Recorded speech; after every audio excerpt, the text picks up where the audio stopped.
장애인 문화복지신문 제418호 제3연 기사입니다. 고양 특례시 2024년 장애인 권익증진 공모사업 심사 개최. 고양 특례시 시장 이동환은 지난 7일 덕양구청 소회의실에서 장애인의 사회 참여 능력 향상을 도모하고 사회 통합의 기반을 마련하고자 2024년 장애인 권익증진 공모사업 심사를 진행했다고 밝혔다.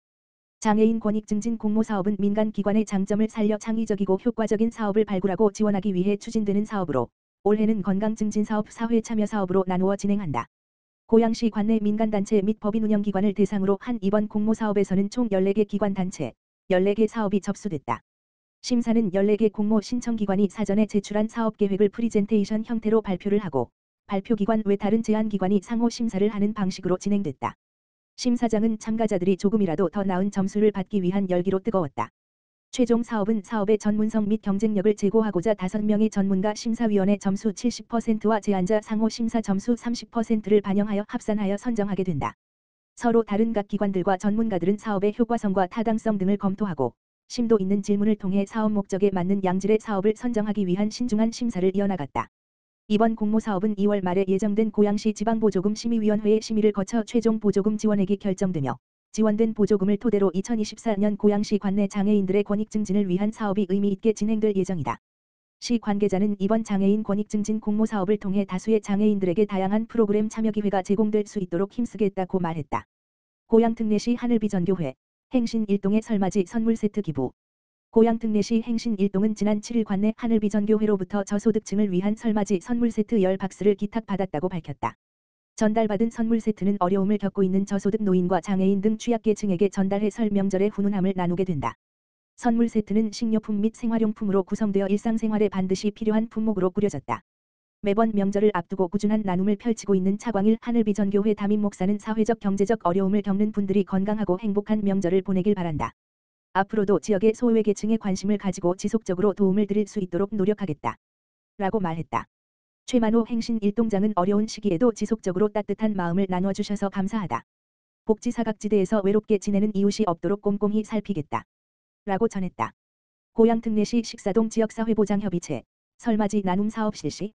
고양 특례시 식사동 지역사회보장협의체는 설 명절을 맞이하여 독거노인 및 장애인, 한부모 가정을 위해 나눔 사업을 실시했다고 7일 밝혔다. 이번 사업에서는 떡국떡, 돼지고기, 굴비, 과일 등과 식사동 소재의 만만온가 식자재마트 및 케이크 앤드 디저트 전문점 루렌비스에서 기부받은 10kg 쌀 30포, 케이크 등을 준비했다. 협의체는 관내 취약계층 43가구에 직접 물품을 전달하고 안부를 확인하며 이웃 간의 따뜻한 정을 나눴다. 최완규 민간위원장은 오늘 우리가 준비한 이 명절맞이 나눔이 우리의 이웃들에게 따뜻한 위로와 응원이 되길 바란다고 말했다. 가평군 2026년까지 군도 4개 노선 개통. 가평군이 2026년까지 사업비 249억 원을 들여 군도 4개 노선을 정비 중인 가운데 최근 군도 13호선 도로가 개통되면서 지역 발전에 가속력을 붙이게 됐다. 13일 군은 지난 22년 6월 착공한 군도 13호선 신화 물결표 쌓인 신상 확포장 공사가 1년 7개월 만에 완공돼 그동안 4m 남짓으로 폭이 협소하고 선형이 구부러진 도로를 이용하던 주민들의 교행 불편을 말끔히 해소하게 됐다고 밝혔다. 총 사업비 95억 원이 투입된 이 도로는 조종면 신하리 이문안교에서 신상 1위 마을회관까지 길이 1.7km, 폭 8에서 10m로 건설됐다. 이와 함께 군은 미정비된 군도를 개선하여 광역도로와 연계 구축을 통한 집산도로의 기능을 확충하고 나아가 지역경제 활성화를 위해 가평읍 상천 3리 1번지 28km 구간인 군도 8호선 도로 확포장 공사 2단계 도 올해 상반기 준공할 계획이다. 또 2026년 하반기에는 조종면 대보 1위 은계마을과 상면 덕현리 녹수계곡 1원 각각 0.9km 구간 등 군도 13호선 2개 사업도 완료되면 안전한 통행을 확보하고 고른 지역 발전을 이룰 것으로 기대된다. 앞서 군은 지난해 12월 조종면 대보 1, 2 마을회관부터 마일 1위 버스 종점까지 길이 1.6km, 폭 8m인 농어촌도로 조종 101호선 확포장 공사를 완료해 개통하는 등 지역 간 접근성 결여 및 통행이 불편한 농어촌도로 정비에도 속도를 내고 있다. 오는 2025년까지 농어촌도로가 201호선, 진사선, 202호선, 3위선, 설 206호선, 창하선, 미청 206호선, 종고선, 상 102호선, 원서선, 107호선, 대덕선, 204호선, 연항선, 205호선, 서비선, 조종 202호선, 능사선, 북 101호선, 목사선, 확포장 공사를 준공한다는 계획이다. 특히 군은 가평읍과 북면을 연결하는 유일한 간선도로로 행락철 및 주말마다 만성적인 교통체증으로 인해 지역 주민들이 생활에 큰 불편을 겪고 있는 국도 75호선, 가평 물결표 쌓인 목동, 확장 사업 조기 착공에 행정력을 집중하고 있다. 아울러 군은 경기도에서 보상 설계 후 장기간 보류되고 있는 지방도 사업의 정비 방안에 지역 현안 사업인 지방도 364호선 가평 현리 도로 개설 사업이 재논의되는 등 관내 순환도로망 구축에도 만전을 기울여 나가기로 했다. 서태원 군수는 앞으로도 어느 지역의 주민도 노후되고 불편한 도로 시설로 인해 일상과 생활에 불편을 겪지 않도록 지속적인 관심을 갖고 도로 정비를 계속해 나가겠다고 말했다. 과천시 장애인 보조기기 렌탈 서비스 신규 이용자 모집. 과천시는 지체장애, 뇌병변 장애가 있는 24세 이하의 아동과 청소년을 대상으로 장애인 보조기기 렌탈 서비스 이용권, 바우처를 지급하며 신규 사용자 10명을 모집한다고 밝혔다. 대상자로 선정되면 바우처 카드를 발급받은 후 서비스 제공기관에서 본인 부담금을 내고 대상자의 성장 단계에 적합한 맞춤형 보조기기를 대여할 수 있다.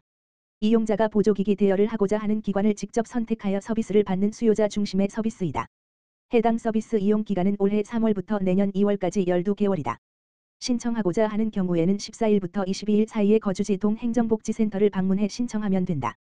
소득 기준에 따라 지원 금액이 달라지므로 신분증과 건강보험 자격 확인서 등 소득 관련 자료를 함께 제출하면 된다. 지원 금액과 자격 등 상세 내용은 과천시청 누리집 www.kcity.co.kr 고시공고 게시판에서 지역사회 서비스를 검색해 확인할 수 있다. 과천시 보건소 어르신 건강 지키는 노인건강교실 운영. 과천시 보건소가 매년 교동 경로당 등 관내 경로당 내 곳과 노인복지관 이용 어르신을 대상으로 노인건강교실을 운영하는 가운데 지난해 노인건강교실 운영에 대해 응답자 중 96%가 만족한다고 응답했다. 노인건강교실은 어르신들의 신체활력 증진과 건강한 생활 습관 유지를 위해 진행되는 운동 프로그램으로 해당 경로당과 노인복지관에서 연중 시행되고 있다. 어르신들이 쉽게 따라할 수 있는 요가, 태극권 등으로 구성돼 참여 어르신들의 만족도가 높다. 해당 과정은 오는 13일부터 12월 23일까지 약 39주간 진행되며 각 기관 회원을 대상으로 6개소에서 총 100명을 대상 기관별 요일별로 나눠 진행된다. 참여자 현황에 따라 과정 중간에도 참여가 가능하다. 교육 장소와 일정 등은 과천시 보건소 누리집 www.kcity.co.kr/ghc에서 확인하면 되며 참여 신청은 경로당과 복지관 등으로 하면 된다.